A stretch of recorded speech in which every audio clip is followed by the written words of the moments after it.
Assalamu alaikum viewers, I am Niamat Ullah and you are watching my documentary. In this documentary I have brought a very wonderful book for you people. This book is written by a Brazilian author, Paulo Coelho.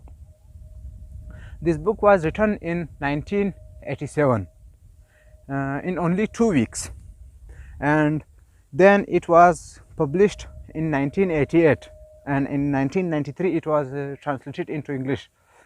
This book contains 205 pages and it has been translated into 63 languages of the world.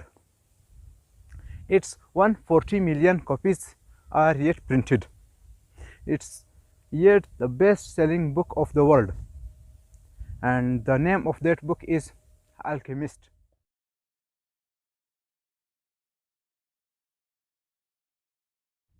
Al-Chemist book is actually a novel. It's a story of a boy who belongs to Andalusia, and the name of that boy is Santiago, who always dreamed to see the world. The boy was shepherd, and one day he saw a dream under the tree. The tree was in an old church. In the dream he saw a boy who was telling him about a treasure what was lying under the pyramids of Egypt. One day he did not give any attention to that dream, but second day again he saw, and third day again he saw. He went to an fortune teller and he talked with him.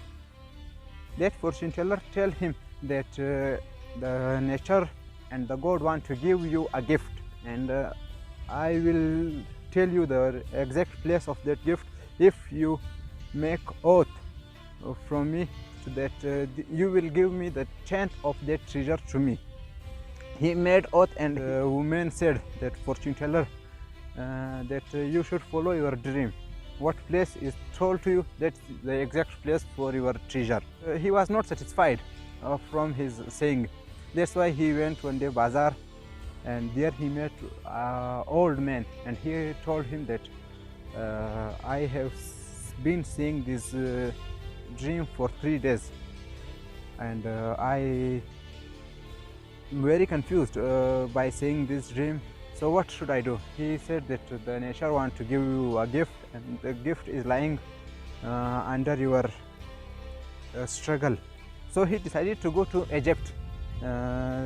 He sold his old ships and collected money and gave tenth of his money to that old man who told him the meaning of his dream, and then he started going on the way.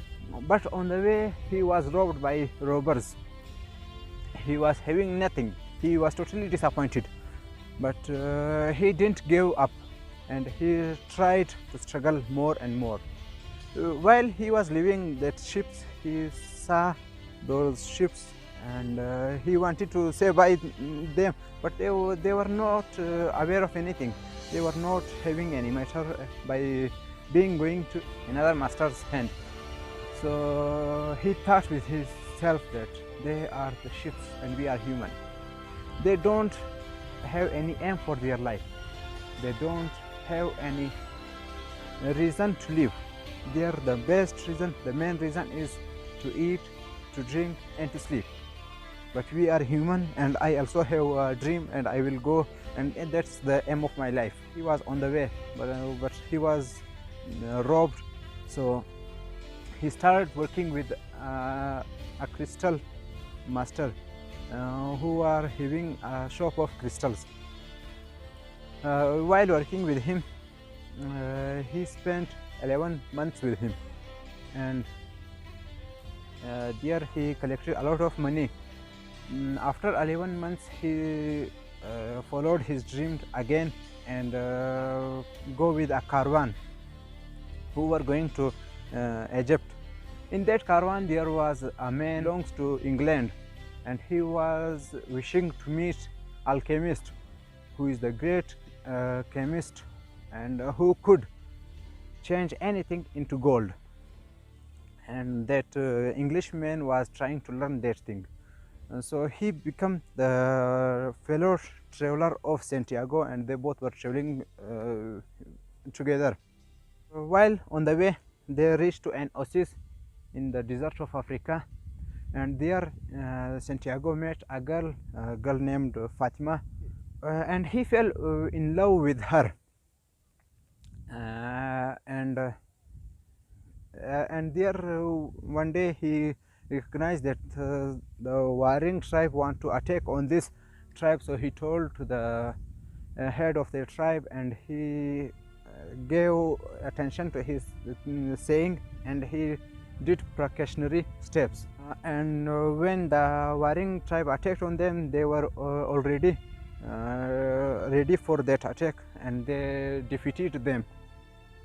Then in their tribe his value was increased. One day he encountered Al-Chemist. He was very wise man, and he was the one who teach him how to realize the real self.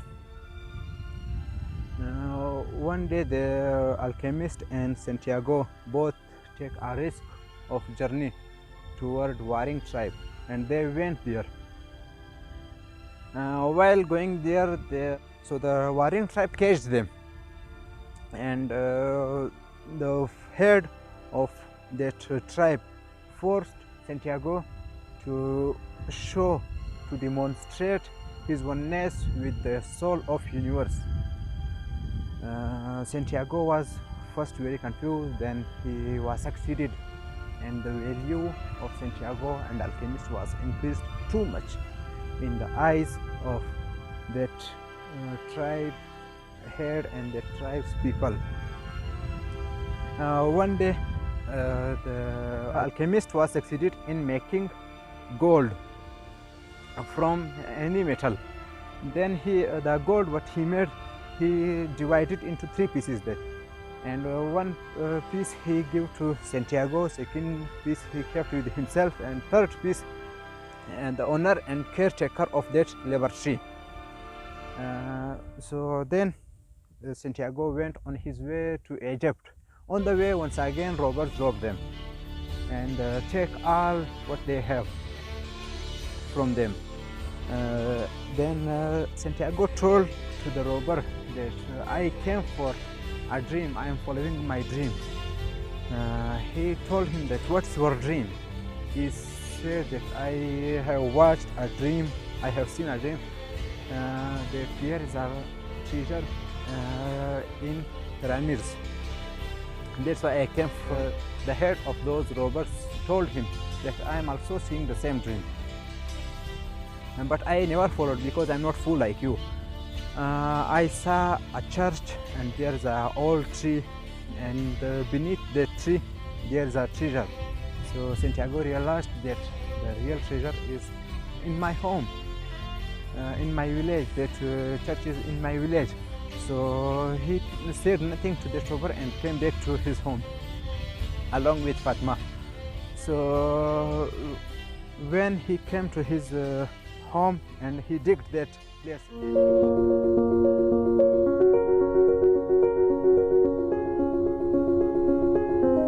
the moral of this novel and the message what Paulo Coelho wanted to give in this story is that we should select an aim for our life. We should spend a life by having an aim for it, having a reason for it. If we are not having any reason of living, and if we don't have any aim for life, we cannot spend a successful life. A successful life means you are having an aim for your life and you are working for that you are aimed. That is successful life. And when someone gets succeed in his life, it means he has achieved a goal what he set for his life. Having an reason of life and aim for life differentiate us between sheep and humans. If we are having an aim for our life, we are humans. And if our life is only eating, drinking and sleeping, then there is no difference between us and sheep. Then we cannot call ourselves Homo sapien, supreme creature, or humans. Then these all are worthless words.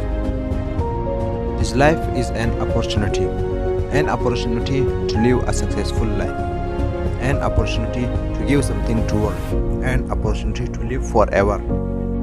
This life is like a clay. If you give it to bungler, he will waste it because he don't know how to deal with clay. But if you give it to an experienced man, he will make beautiful pictures of it for world. So listeners and viewers, be the best for yourself, be the best for your family, be the best for your society, and be the best for your city, your country, and your world. Be the proud of your world. Don't be ashamed for it.